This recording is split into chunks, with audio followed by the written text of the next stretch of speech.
Alright, so we're at the Bramley Moore. We're not drinking out today. No. So you've seen all the news, you've seen all the hype, you've seen all the pictures, you've seen all the videos that Dan Mays and the club have brought out about Bramley Moore and the new ground that we're going to be getting. Paul, I couldn't contain the excitement last night. Yeah, I was in work, otherwise I would have been there myself, but quite pleased, really pleased. I'm really happy about the reaction to it as well. Yeah. And a lot of focus is on L4 at Goodison, what's going to happen there. Yeah. But we thought we'd come down and see Bramley Moore today. Yeah. Seems appropriate. We didn't realise how far it was from Sandhills actually, so it's a bit of a mission. And sorry, we're not stopping for a pint. But the idea today is we're going to go to the People's Project, which is outside John Lewis. I think it's there till 6 o'clock tonight. So hopefully we get this video on before then, so you'll see it.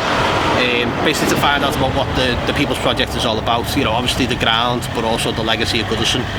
You know, what's going to be happening with what's happening with Goodison, and it looks like they're turning it into a community area, which is great, and I don't think any other club's done anything like this. No. You know, it really is amazing. I think it's only like Arsenal, because they turned Highbury into flats. But then they did something with Highbury. Yeah, but even then, I think those flats are quite expensive still, obviously being in London. But the whole part of the People's Project is to make a legacy for the residents of L4, a long-standing thing, because Everton have been there 130 plus years, and you know they're going to be there a long time after we're gone as well. So this is the perfect thing for Everton. You know, it's Everton staying in the community, being the people's club, and being the club of the city. Really, I can't wait to see this. It's going to be amazing. Like I was saying, it's nice to see such an overwhelmingly positive reaction to it. I myself, I think it looks great. I like the design of it. I like we've incorporated the old, tobacco buildings and stuff like that. I think it looks posh. Like as you said, it's tried to do it look organic, and you see, you see the tobacco buildings, you see the buildings like leading up to the heritage and stuff like that. It's all built around that, and it looks like it still is part of the skyline, and this is going to be brilliant. So we're going to head over, we'll take some photos, take some videos down at the People's Project. You can get there and have Van Goghs. It's there from 9 o'clock today until 6 PM I think, and then it's going to be all around the city for the rest of the month. Make sure you go, even the residents of L4, this is for you. My parents are from L4, my brother still lives there. I'm going to try and talk to them later in the week as well to find out their views on it, because I think this is important to know how the residents feel. That's right. A lot of the viewers might not know this, but Dave grew up just outside Goodison. So even for me, my mum and dad are still there. This club has always been a part of me. Growing up as a kid, stepping out my door, turning right, and there's Goodison. So I want to see what this is going to transform for basically my home. Well it up. Anyway, we'll speak to you in a bit, and we'll catch up with you with some more video later. Okay, so we decided to sit outside head office. Machinery Towers. We've just been to the People's Project in Liverpool 1, just outside John Lewis. It's there from 9 o'clock till about 6 o'clock this evening. If you get a chance to go, please do, and fill in the survey. It's definitely worth filling the survey. You'll probably spend about 10 minutes in there having a little look around. Everything's laid out about how, what they're doing with the ground, the layout, the positioning, the orientation of the stadium, where things are going to be, stuff around the environment, which we'll touch on in a minute, because I've got a load of shit written down here, so we need to go through it all. You get to have a go at the VR goggles as well, so you can have a look around the stadium, which is well worth it as well, isn't it, Dave? Definitely. You'd also get a pair of sort of glasses that you can take home, you can put on your phone, and then you can download the app. The app's not quite ready just yet, It's available on iOS, but it's not available on Android, I've been told. So a couple of my mates have already downloaded it, but if you come to the People's Project roadshow, you will be given an actual headset. Which got one there, So you get yourself one of these. We haven't opened it yet, because I'm going to keep it for when I get my phone sorted, because I'm on Android and I'm a loser.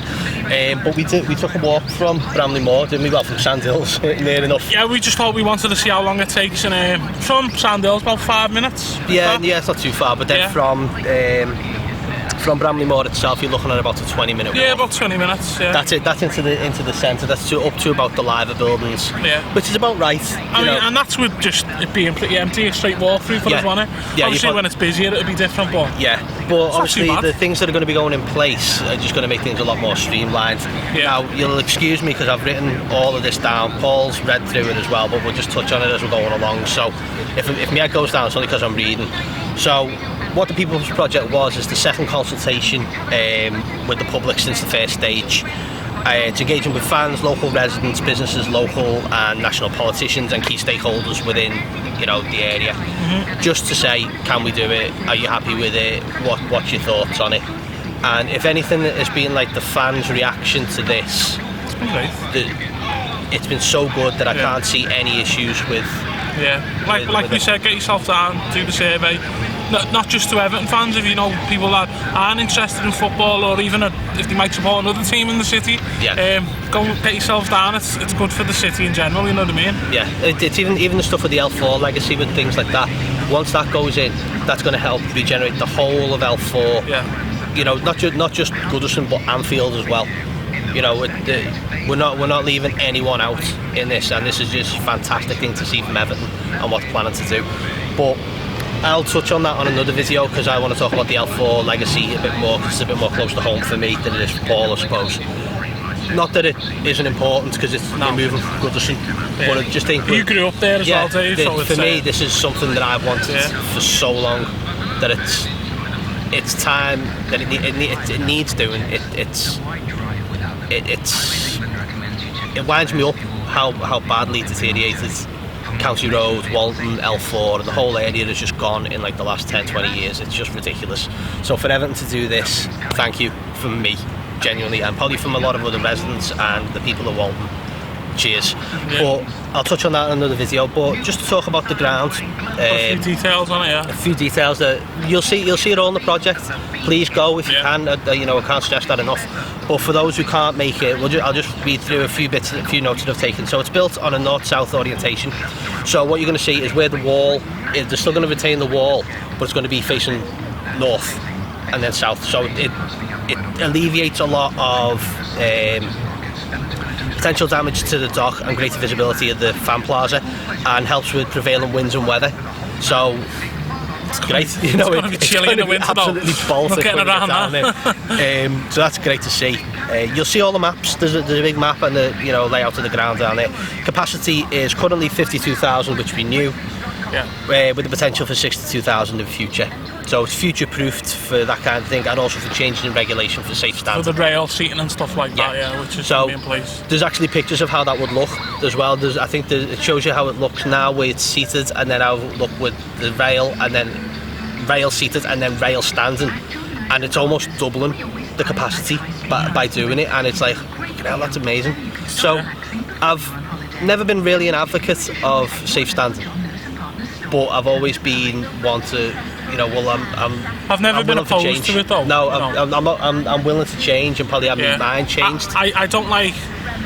I hate going to match and like people going, sit down, and like that does me head in now. That really does it. Well, having that option now is probably going to help a lot of fans, especially with the lads in GT8. Who are going to be the originals, who are going to be the singing section, if that's going to be coming in, that's going to give them lads a lot more scope. The rail seatings work really well at Celtic as well. So is it Wolves who've took it on as well? I think they're trying to. I'm not sure if it's been. So it'll be interesting to see how that goes this season. So onto the construction, and obviously from what you've seen in the pictures, it's traditional brick, amazing. Looks great. Steel and glass. And as we were saying in the earlier intro, it looks so organic. It looks part of the docks. I mean, you look at here from where we are now. You see traditional brick. You see glass buildings. You then see a mix of traditional and modern, and it works and it blends in. And this is going to blend in so well with the ground. With the ground and the docks. It's just boss. Honestly, it looks so good. They're also going to be utilising traditional flagstones around the stadium, as well as taking inspiration from Stanley Dock. So again, making that organic feel to the ground and make it look like it's always been there. Sure, yeah. And then there is something that surprised me, and we're actually sat at the pier head now, is the fan plaza. That's going to be to the east of the stadium, and it's going to be the size of the pier head. Yeah. Just imagine that, I mean, that's going to be big. A proper fan zone that, you know, we look at the one we've got now behind the park end, and it's grotty, it's not fit for purpose. And yeah, I mean, you walk around the pier head now, and you see, like, you know, the Museum of Liverpool, and you've got the Three Graces behind us, head office. You look at the size of this, and you go, 10,000 people here, 20,000 people here, easy, without even blinking, and still have room for adequate facilities for buses, for taxis, for travel, for, you know, walking. You can ride bikes through. Amazing, absolutely amazing. The fan plaza as well, as being the same size as the pier head, is going to have designated entertainment and also facilities dedicated for children, which I thought was a bit a surprise, but in the end not a surprise, because I think we've got some of like the youngest fan set in the country. For a lot of people it's a family thing now as well, isn't it? Yeah. So to see something like that as well, they're thinking of everything, and got to think about the future generations of blues, haven't we? There's also the likes of we're not going to go into everything here, you need to see the project itself, but they're going to be still continuing with Liverpool Waters project, Peel Ports, taking us right up to the port of Liverpool, working alongside the Three Graces where we're outside now, the Cunard, the port of Liverpool and the Liver buildings, and the stadium itself, and just linking all the three together. You know, improving on transportation, improving on bus routes, on trains. I mean, we walked down from Bramley Moore before, and you could see they're already putting in coach lanes. Yeah, the work that they're doing. It's already going in. Yeah. You know, these aren't arsing about. This is going. This is happening. There's also talk of the redevelopment of the hydraulic tower. Now, what they were looking at there is two things. They were looking at potentially a museum of the docks of Liverpool and the actual port of Liverpool itself, which would be quite good, because that goes well with the Maritime Museum across the way. It's right by as well. Or could be part of the history of Everton. Yeah. So it can go one of two ways. So for something like that, I think what they're trying to do there is also bring fans, and not just fans, tourists in throughout the week. Yeah. You know, and if all these facilities go in, you know, if there's scope for, you know, a shopping centre or anything like that, that's something that brings people to the area outside of the football. Yeah, I think that's great, because I think one thing we miss out on sometimes is at Goodison is day trippers, people who are just there just to, because when you got the day trippers, they're the ones who are going to go into the club shop and buy new merchandise and stuff like that. But they're the ones who are going to come into town and spend the money as well. Yeah. And you know, people look at this and go, this is just a money spinner for Everton. It's not. Yeah. It's a rejuvenation of the city of Liverpool. Make money for the city, yeah. And you go and take a ride, go and take a walk down there, and go and see what it's like. Yeah. And it's a dump. It's been neglected for so long. Even L4, you know, you see Goodison, you see Anfield, two massive stadiums that are all, you know, overpower the skyline that around there, and you know, in the middle of that you got Stanley Park, which is a beautiful park on its day. Rejuvenate that area, get rid, you know, we take down Goodison, and then we put this whole legacy in. Fucking hell, it's amazing that, like, people are talking about losing the World Heritage Site for doing up a dock that's not being used and is empty. Like, great jobs, you know what I mean? What more would you want? I was reading in the project as well, this is set to create over 15,000 jobs. Yeah, so stick that up, you fucking World Heritage, yeah. It's not even about World Heritage now. No. This is about rescuing Liverpool. You know, we're in a time where money is tight for absolutely everybody. Of course, yeah, and this is making more money for the councils as well. If this creates jobs, 15,000 jobs, mate, that's fantastic, yeah. You know, there's probably going to be training, there's going to be jobs, not just in construction, but there'll be jobs in logistics, there'll be jobs in catering, there's going to be jobs in retail. There's a whole host of jobs and roles that the club are going to be bringing in. Then just think about the local businesses around the area as well. Yeah. You touched on something yesterday, Dave, that we've been through a couple of false storms. We've obviously, you know, the King's Dock, Kirby deal.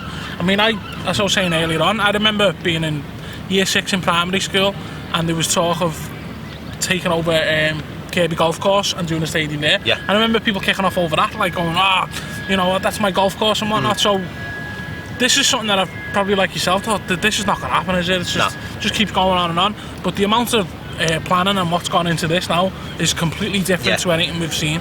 That's it. This is going. This is happening, and it's happening now. You see it. They're widening the roads, and this isn't just about Everton. This is something they've been doing. But you know full well, coach lanes going in, like genuine coach lanes, not widening the roads. There's a divide between the curb, the coach lane, and then the road itself, and they're widening that road. And you know this is going to happen. Yeah, unbelievable. And if you can't make it down today, there's plenty more opportunities. They're going to Knowsley, Halton, going to Widnes, St Helens. Yeah. But get yourselves down and have a look. It's worth it just for the VR goggles as well. I'd come for that. I'm actually going to go and have another go with them VR headsets. Yeah. That was great. I've got my own, so make sure you get yourself one. But and again, that's free from the club. So I mean, the club aren't half forked out a lot of money for this. Sparing no expense in it. They're going for it. They are genuinely going for it. Just one thing I just wanted to touch on, because this is something that I'm a bit of an OCD on it, and that's like the environment and recycling, and you know it's something else. You know, you look at what's capable down there, and sorry to harp on, because you know the environment and like the whole global warming thing. You know, it's been 30 odd degrees in the last couple of days in Liverpool, but Everton are also looking at environmental impact. You know, they're looking at solar power. They're looking at water source, heat pumps, harvesting rain, water for the toilets. You know, e-charge facilities for hybrid and electric cars, and ways to minimise waste generated on match days. So that could be through reusable cups, reusable plastics, just things that are a lot of help. Clubs in Germany do a thing where if you keep hold of your plastic pint glass and bring it back, you get like €1 back for it. Yeah, you see kids like that, doing it where they collect them and stuff like that. So there's plenty of ways to do stuff like that, and that excites me. That gives me hope for the future as well. That you know, it's not just throw a ground in, pollute the whole place with buses and cars and everything else. No, we're actually thinking about what kinds of impact we're going to have on the environment as well. So that's amazing. Praise be, Dave. Praise be. I've been watching The Handmaid's Tale. He's already watched a lot of it, so under his eye. And lastly, there's also, you know, a couple of other things we're going to be doing, as well as like the environment. There's all doing a full recce on like marine life, noise pollution, light pollution, air quality, flood mitigation. They've thought of everything this time. It's not been a case of here's your ground, what do you think of it, like with PJ. You know, where's the dock? Okay, Captain Planet should be our new mascot, shouldn't he? Yeah, said the Dixie. No, but you know, we got given the King's Dock. There's your ground. Here's all the fireworks and bravado around it. Okay, well, what's the travel situation? What's it going to cost? What's this? What's that? There was a whole host of questions that it didn't answer. The same with Wally Old Park.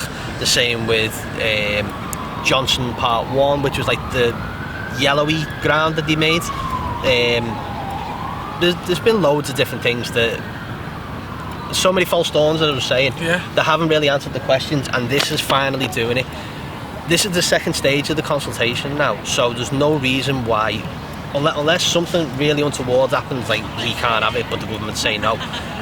Well, by all accounts, the government is not going to say no to this. By all accounts, when they took it to Parliament, it was just positive feedback, and they especially liked about what's going on with L4, with what's going to be left after the ground. So I'm even surprised that that's been, you know, welcomed as well. So, you know, fingers crossed, nothing. Yeah, we got plenty of time to get there yet. Yeah. But this week's been a very interesting week in Everton's history. This is probably the biggest thing in my time that we've come across that is actually going to look very much like it's going to go ahead. Yeah. But I mean, other than that, there's no real transfer news. There's been 2 departures from the board, hasn't he? I mentioned Luckman yesterday.